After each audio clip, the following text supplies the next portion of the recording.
శ్రీమాత్రే నమ. జయ గురు దత్తాత్రేయ నమ. ఈ వీడియోలో మనం కర్కాటక రాశి వారికి జీవితంలో సెటిల్మెంట్ ఎప్పుడు, ఏ సమయంలో కోటీశ్వరులు అవుతారు అని పరిశీలించినప్పుడు మరి ఈ రాశిలో ఉన్నటువంటి నక్షత్రాలు పునర్వసు, పుష్యమి, ఆశ్లేష అంటే మూడు కూడా చాలా పవర్ఫుల్ నక్షత్రాలు. కర్కాటక రాశి చాలా సెన్సిటివ్ రాశి, అభద్రతా భావాన్ని కలిగి ఉంటుంది. అందరినీ ప్రేమించాలి, అందరూ బాగుండాలి, ఎవరికి కష్టం కలిగించకూడదు, ఇబ్బంది పడకూడదు అన్నట్టుగా ఉంటారు. చాలా మొగమాటస్తులై ఏదైనా వీళ్ళు ఒకరికి ఒక వస్తువు ఏదో కొన్నాళ్ళు వాడుకోమనో ఎరువో ఇస్తారు, తిరిగి దాన్ని అడగడానికి కూడా చాలా మొగమాట పడుతూ ఉంటారు. అందుకని వీళ్ళ దగ్గర నుంచి ఎవరైనా వస్తువు పట్టుకెళ్ళినా, ధనం పట్టుకెళ్ళినా ఇంచుమించుగా అవి తిరిగి రావడం అన్నది అసాధ్యంగా కనబడుతూ ఉంటాయి. అంటే మొగమాటం వల్ల, మంచితనం వల్ల అవ్వచ్చు. సో మరి వీళ్ళ జీవన విధానంలో ఎప్పుడు సెటిల్మెంట్ వస్తుంది అని పరిశీలించినప్పుడు మరి ముందుగా పునర్వసు నక్షత్రం వీళ్ళ జీవితం గురు మహాదశతో స్టార్ట్ అవుతుంది. సో అందువలన వీళ్ళు బాల్యం ఇంచుమించుగా 2వ పాదం నుంచి కాబట్టి 12 సంవత్సరాల నుంచి సంవత్సరం లోపు కూడా ఉండొచ్చు. విద్య చాలా వినయ విధేయతలతో, చాలా చిన్న చక్కని అలవాట్లు, చాలా సంస్కారవంతంగా పెరిగే అవకాశం ఉంటుంది. చాలా గాఢవం కూడా పెరుగుతూ ఉంటారు. ఎందుకంటే ఈ నక్షత్ర జాతకులు లేక పడుతుంటారు అన్నమాట వాళ్ళ తల్లిదండ్రులకి. చాలా ఏదో పూజలు పునస్కారాలు చేయడం వల్ల భగవంతుని యొక్క అనుగ్రహంతో, ఎందుకంటే మరి పునర్వసు నక్షత్రంలో జన్మించినటువంటి శ్రీరాముడు వారు దశరథుడికి ఎప్పుడో ఇంచుమించుగా అతనికి చాలా పెద్ద వయసు వాడు, అంటే అప్పుడు చాలా సంవత్సరాలు బతికేవారు.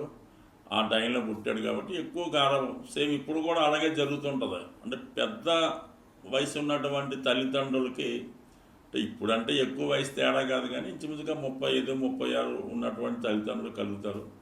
అందుకని వీళ్ళు చాలా గారవంగా పెరుగుతారు. ఇంతవరకు ఓకే, బాగుంది, చాలా మంచితనంతో, చాలా నిజాయితీతో అంతా నూరిపోస్తారు.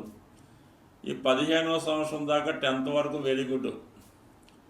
దాని తర్వాత వచ్చినటువంటి శని మహాదశ ఈ జాతకుల్ని అప్పటిదాకా ఉన్నటువంటి గారావం అంతా పోయి చాలా క్రమశిక్షణతో చాలా ఇబ్బందికరంగా ఉంటుందన్నమాట. అంటే అప్పటిదాకా ఫ్రీగా ఉంటారు, చాలా స్ట్రగుల్ ఫేస్ చేయడం జరుగుతూ ఉంటుంది.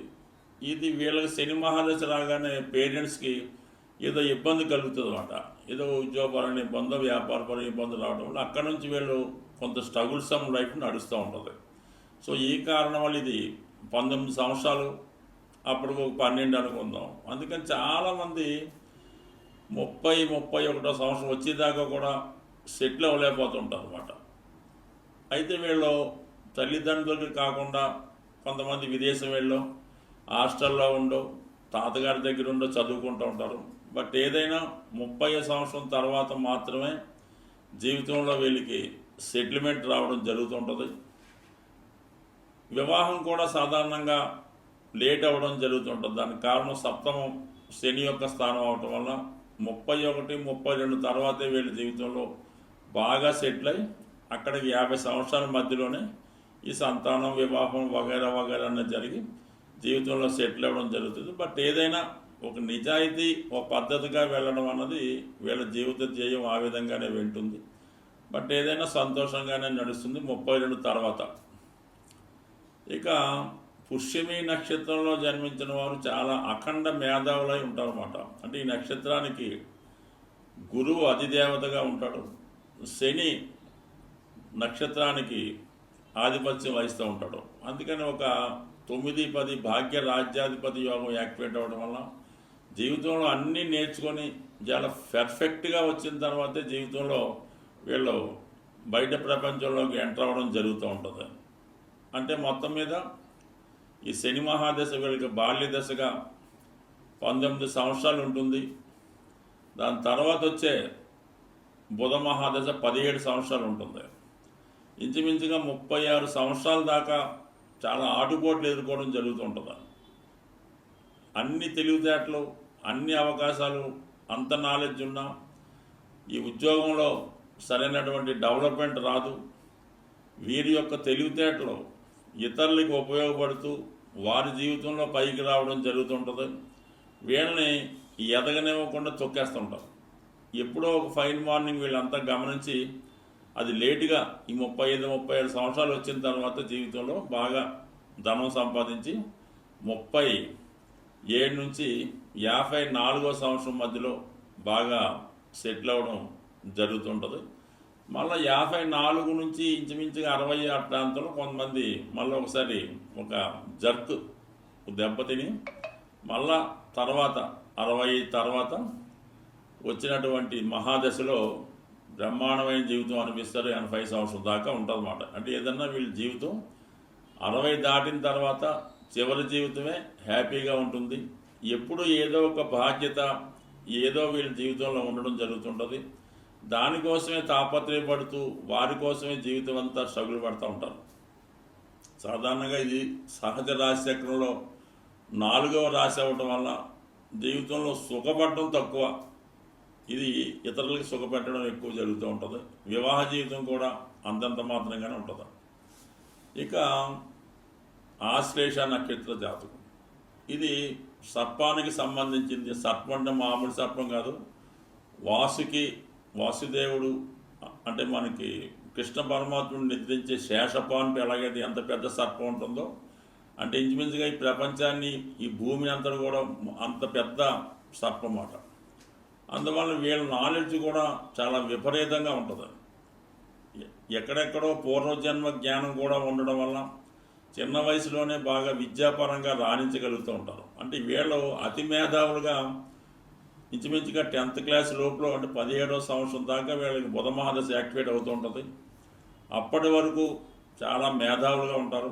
దాని తర్వాత వచ్చినటువంటి కేతు మహాదశ అంటే 17 to 24 మధ్యలో చాలా వరకు లోక జ్ఞానాన్ని సంపాదించి పూర్వీకుల యొక్క సంపద అంటే వాళ్ళు జ్ఞానాన్ని కూడా వీళ్ళు సంపాదించి 24 నుంచి 44వ సంవత్సరం మధ్యలో జరిగే శుక్ర మహాదశ వీళ్ళకి అటు వివాహాన్ని, సౌకర్యాల్ని, చుట్టూ జనాన్ని, మంచి వైభోగాన్ని కూడా ఇవ్వడం జరుగుతూ ఉంటుంది. మరి ఈ రాశిలో జన్మించిన వారికి పరిహారం ఏంటంటే, ఇది జలతత్వ రాశి అవ్వటం వల్ల మరి ఇది ఈ రాశిలో జన్మించిన వారు ఏదైనా ఒక బౌలు అంటే ఒక గ్లాస్ బౌల్ అయినా జాడీ లాంటిదన్నా తీసుకొని అందులో శుభ్రమైనటువంటి గంగాజలం దొరికితే గంగాజలం, లేదంటే ఏదైనా నదిలో వాటర్ ఒక 1/2 లీటరు అనుకుందాం, పట్టిది అనుకుందాం, 1 లీటర్ అయితే మంచిది. ఆ బౌల్లో ఈ వాటర్ పోసి అందులో పాలరాయి మొక్కలు అంటే మనకి ఇళ్ళకేది వాడి పాలరాయి మొక్కలు అందులో ఎక్వేరియంలో వేసిన మొక్కలు వేసి వాయువు మూల, ఉత్తర వాయువు మూల పెట్టుకోవడం వల్ల ఈ పాలరాయి మొక్కలు లేని వాళ్ళు ఏంటంటే చక్కగా దీన్ని ఒక బౌల్లో వాటర్ పోసి పాలరాతితో చేసినటువంటి దత్తాత్రేయుడు బొమ్మని కానీ విఘ్నేశ్వరుడు బొమ్మని కానీ పెట్టడం వల్ల ఈ కర్కాటక రాశి వారికి మనశ్శాంతి ఉంటుంది, ప్రశాంతంగా నిద్రపోతారు. అలాగే పునర్వసు నక్షత్ర జాతకులు శ్రీరాముల వారి పట్టాభిషేకం ఫోటోను కానీ సింగిల్గా రాముల వారు బాణాన్ని పట్టుకున్నటువంటి ఫోటోని ఆరాధించడం వల్ల వీళ్ళకి విజయం తథ్యం అవుతూ ఉంటుంది. ఇక పుష్యమి నక్షత్ర జాతకులు దక్షిణామూర్తి ఫోటో పెట్టుకొని దక్షిణామూర్తిని విధి విధానంగా పూజించడం వల్ల వీరి యొక్క జీవితం అదృష్టకరంగా మారుతూ ఉంటుంది.